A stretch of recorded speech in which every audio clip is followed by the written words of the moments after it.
નમસ્કાર મિત્રો, સ્વાગત છે તમારું અમારી ચેનલમાં. તો મિત્રો આજે આપણે બનાવવાના છે મગની દાળની વડીઓ અને રીંગણા બટાકાનું શાક. મિત્રો મગની દાળની વડીઓ બનાવવાની રેસીપી તમે અગાઉ પણ અમારી ચેનલમાં જોઈ ચૂક્યા છો. આજે આપણે તેનું શાક બનાવીશું. તો સૌપ્રથમ આપણે તેની સામગ્રી જોઈ લઈશું.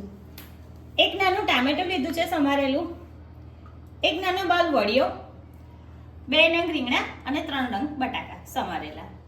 મિત્રો સૌપ્રથમ આપણે ગેસ ચાલુ કરીને તેના ઉપર કુકર મૂકીશું. આપણે આ શાક કુકરમાં બનાવવાના છે. ત્યારબાદ તેમાં તેલ નાખીશું.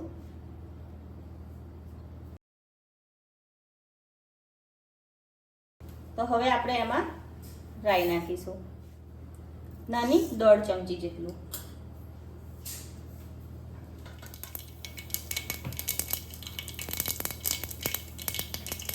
મિત્રો રાઈ ચટકી ગઈ છે. હવે આપણે એમાં આપણી મગની દાળની વડીઓ નાખીશું.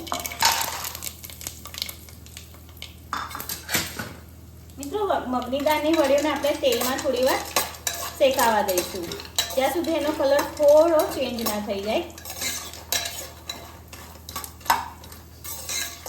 મિત્રો તમે જોઈ શકો છો આપણી વડીઓનો કલર પણ થોડો ચેન્જ થઈ ગયો છે. આપણે એને 2 થી 3 મિનિટ સુધી હલાવીને તેલ સાથે શેકાવા દીધી છે. હવે આપણે એમાં રીંગણા બટાકા એડ કરીશું.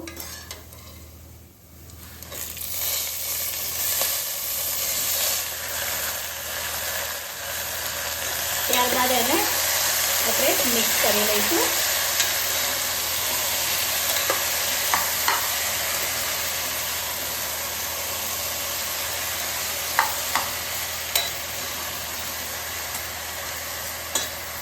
ત્યારબાદ તેમાં ટામેટા એડ કરીશું.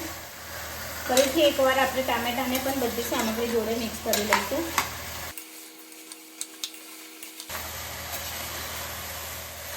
ત્યારબાદ તેમાં આદુ મરચાં લસણની પેસ્ટ નાખીશું. આપણે 1.5 ચમચી જેટલી નાખી છે. ત્યારબાદ 2 ચમચી લાલ મરચું, 1 ચમચી હળદર, 2 ચમચી જેટલું ધાણા જીરું, સ્વાદ પ્રમાણે મીઠું નાખીશું. આપણે મસાલાને પણ બધી સામગ્રી જોડે એકવાર મિક્સ કરી લઈશું. મિત્રો મસાલાને 2 થી 3 મિનિટ સુધી શાક સાથે ચડવા દઈશું. મિત્રો 2 મિનિટ સુધી આપણે આપણા મસાલાને શાક સાથે ચડવા દીધા છે. હવે આપણે એમાં પાણી એડ કરીશું.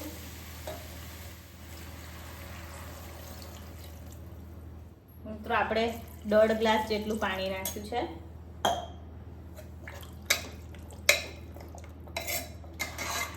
ફરીથી એકવાર આપણે મિક્સ કરી લઈશું.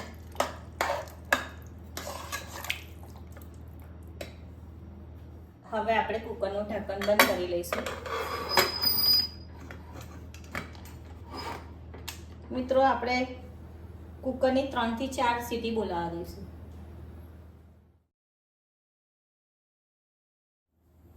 મિત્રો આપણા કુકરની 4 સીટી થઈ ગઈ છે. કુકર પણ ઠંડુ થઈ ગયું છે. તો હવે આપણે ખોલીને ચેક કરી લઈશું. મિત્રો તમે જોઈ શકો છો શાક સારી રીતે ચડી ગયું છે. હવે આપણે એકવાર એને મિક્સ કરી લઈશું. તો મિત્રો આપણું શાક તૈયાર થઈ ગયું છે. હવે આપણે એને ગેસ પરથી ઉતારી લઈશું. મિત્રો હવે આપણે શાકને એક સર્વિંગ બાઉલમાં કાઢી લઈશું. મિત્રો તમે જોઈ શકો છો શાક ખૂબ જ ટેસ્ટી બન્યું છે. મિત્રો આ શાકને આપણે રોટલી, રોટલા, ભાખરી અથવા ભાત સાથે પણ ખાઈ શકો છો. તો છેલ્લે આપણે એને ધાણાથી ગાર્નિશ કરી લઈશું.